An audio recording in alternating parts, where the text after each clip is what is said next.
Oi, oi, oi! Ainda falando sobre as diferenças entre psicologia, psicanálise, psiquiatria e todo o campo da saúde mental no Brasil. Antes disso tudo, você já se inscreveu aqui no canal? Olha a minha voz seduzente. Você já se inscreveu no canal?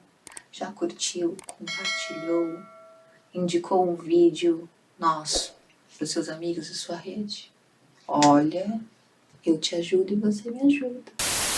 Brincadeiras à parte, vamos lá, roda a vinheta.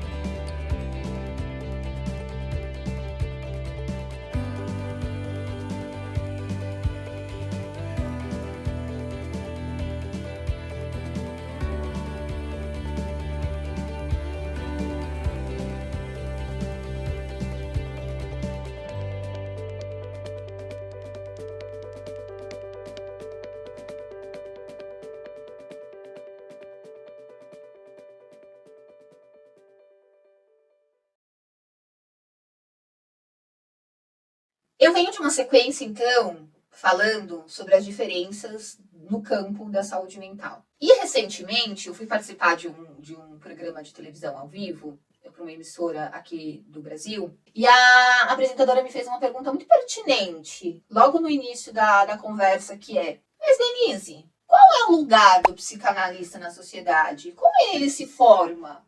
Qual que é a trajetória, o percurso, o caminho, a formação de quem pretende-se, então, trilhar a psicanálise como ofício? Eu considerei a pergunta muito pertinente, principalmente para o contexto social em que a gente vive, que está inserido hoje, quando as áreas terapêuticas, muitas áreas terapêuticas, inclusive, então, as que olham para o ser humano de uma forma mais integral, mais holística, mais integrativa.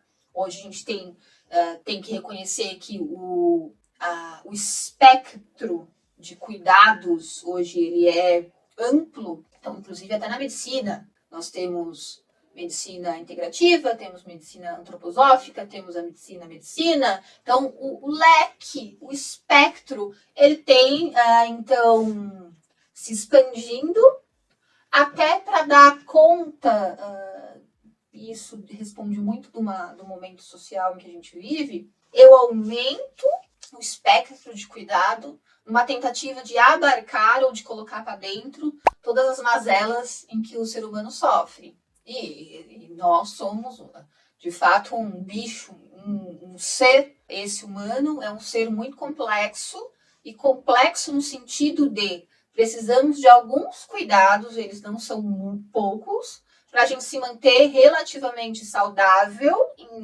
fisicamente falando, e minimamente, em alguma medida, confortável emocionalmente, psiquicamente. Eu não falo saudável deste lado, justamente porque o conceito de saudável também é subjetivo. O que é saudável para um não é saudável para o outro, e isso a psicanálise questiona bastante. Não estar dentro do campo da saúde mental é considerar também que o que é saúde, o que é saudável, o que é um comportamento dito como funcional. São destas perguntas que a psicanálise, por exemplo, se apropria para se colocar dentro ou fora disso que a gente chama, então, como campo da saúde mental. Mas, voltando para... Eu vou abrindo várias caixinhas, se você não percebeu, eu vou gravando. Recebi esse desafio lá atrás, que é gravar freestyle. Então, tô aqui gravando e, eventualmente, vou abrindo uma caixinha e vou me apropriando dela para terminar, então, a minha linha de raciocínio. Então, a gente expandiu em termos de cuidados, com esse ser humano em sua complexidade, é alguém que precisa minimamente, em alguma medida, cuidar do seu físico, fazer esportes, cuidar então da sua alimentação, cuidar e pensar como as relações com o seu entorno, como que tem impactado sua saúde ou seus afetos, como que este ser está se relacionando entre o interno e o externo do mundo. Tem que, de alguma forma, se relacionar com este mundo, porque lembra-se do conceito da psicanálise, o conceito da energia pulsional. A energia, a minha, a sua, parte dela fica retida no eu, enquanto outra parte é sempre direcionada a um objeto.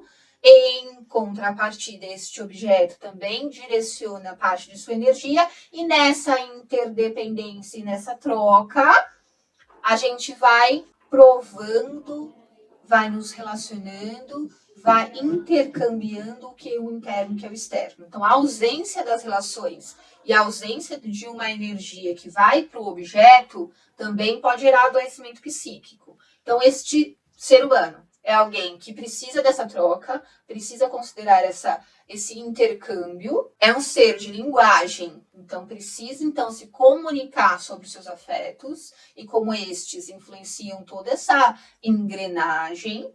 Então, de um modo geral, se a gente for ficar nesses 4 primeiros conceitos aqui, somos complexos e precisamos, então, de uma rede de cuidados que nos manteria, então, minimamente capazes de amar e trabalhar, como diz Freud.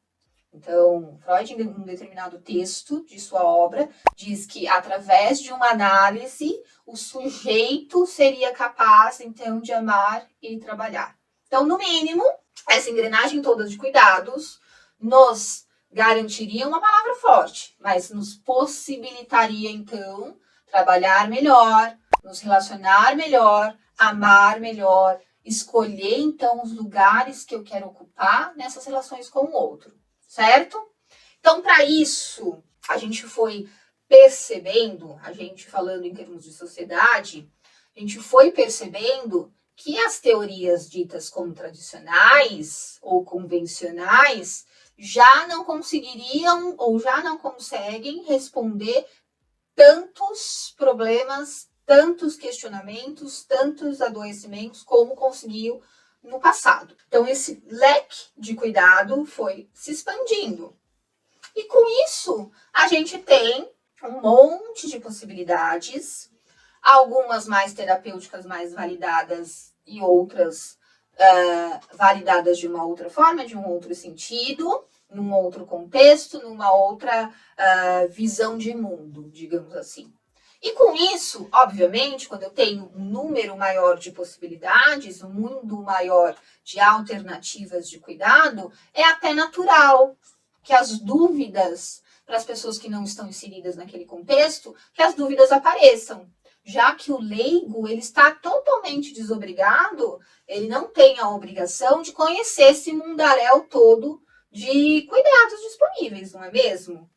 Você que está me assistindo hoje, se você é um interessado pela psicanálise, ou então se você faz análise, não necessariamente que você sabe exatamente qual que é a diferença entre uma e uma outra abordagem. Então, você é desobrigado de conhecer exatamente aquilo que se propõe fazer e o caminho que se propõe manejar determinado tratamento. Diante disso, e pegando a pergunta que a apresentadora fez neste encontro ao vivo, eu vou falar a partir da psicanálise, que é este lugar de fala que eu tenho, é desta prática que eu posso, então, me assegurar. Diferente de um percurso acadêmico de graduação feito pela psicologia, então entendam o percurso da graduação obrigatoriamente feito pelo psicólogo, é um percurso em que você faz o vestibular, entra na faculdade,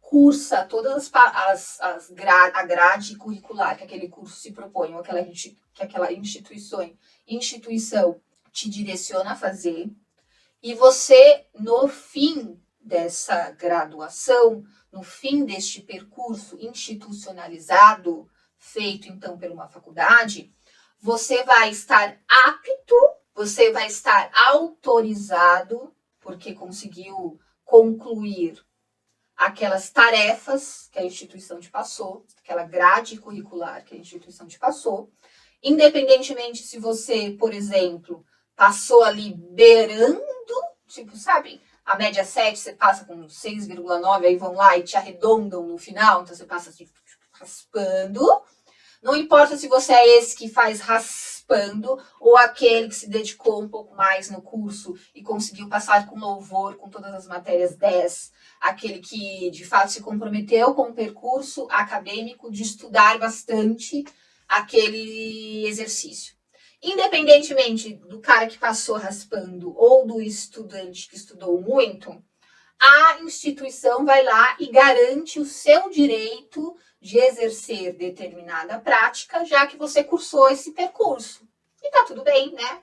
É assim que acontece com a arquitetura, com a engenharia, com o direito, com a medicina, com a psicologia, com qualquer outra área em que exista uma instituição no meio, né? Uma instituição de graduação. É assim para todo mundo. A psicanálise é o contrário disso. E a gente ouve muito quais são os problemas e quais seriam os empecilhos ou as dificuldades de trazer um curso de psicanálise para a graduação, por exemplo. Porque se eu trago um curso de psicanálise para a graduação, eu tiro a psicanálise do lugar para se tornar psicanalista, é obrigatório ter feito análise.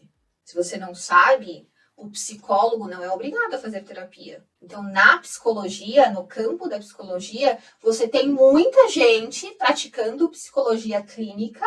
Então, ou seja, é um sujeito que terapeutiza sem ter sido terapeutizado. E é um grande problema. É um grande problema para a prática da psicologia.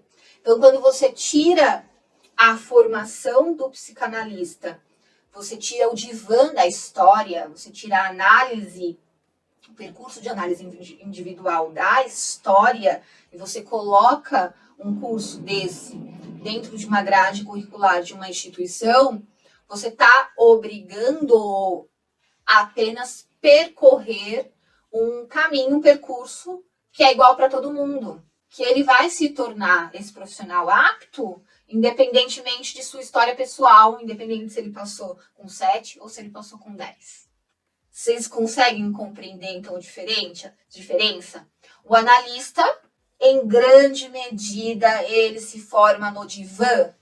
É no divã que o sujeito analista se descobre, é muito forte, mas ele percebe ou se autoriza como alguém que pode ajudar outras pessoas a percorrerem o mesmo caminho que ele percorreu. Então, ele se autoriza dele mesmo e de seus pares, como dizia Lacan, porque o analista anda, então, faz a sua formação, além do divã, em supervisões em grupo ou individual. Então, está sempre alguém olhando, então, para essa prática, além dele mesmo. E ele está sempre fazendo formações contínuas, que a gente até chama de deformações contínuas, porque ele está inserido também no estudo teórico da abordagem, do tratamento, do manejo clínico, e é através desse contato entre o dentro e o fora, o interno e o externo, e a história da prática, que ele, então, se autoriza também daqueles pares. Então, independentemente de uma instituição que não conhece o sujeito, mas que lá certifica através de um diploma que ele está apto a trabalhar, o analista é totalmente contrário disso.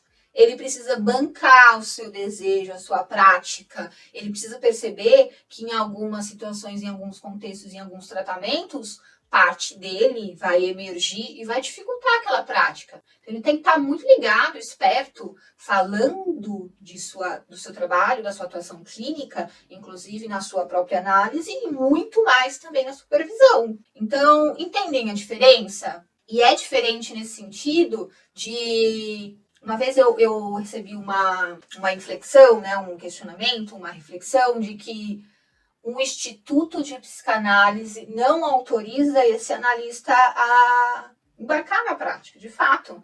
Ninguém vai lá e banca o desejo por ele. Então, muitas vezes, esse tripé entre análise, teoria e supervisão, ele dá uma balançada, porque tem coisas ali na análise pessoal do analista que ele precisa rever, ou é um caso que ele precisa estudar mais, ou é um caso que ele precisa levar mais para a supervisão, porque algo dele está esbarrando naquela história que ele está ouvindo.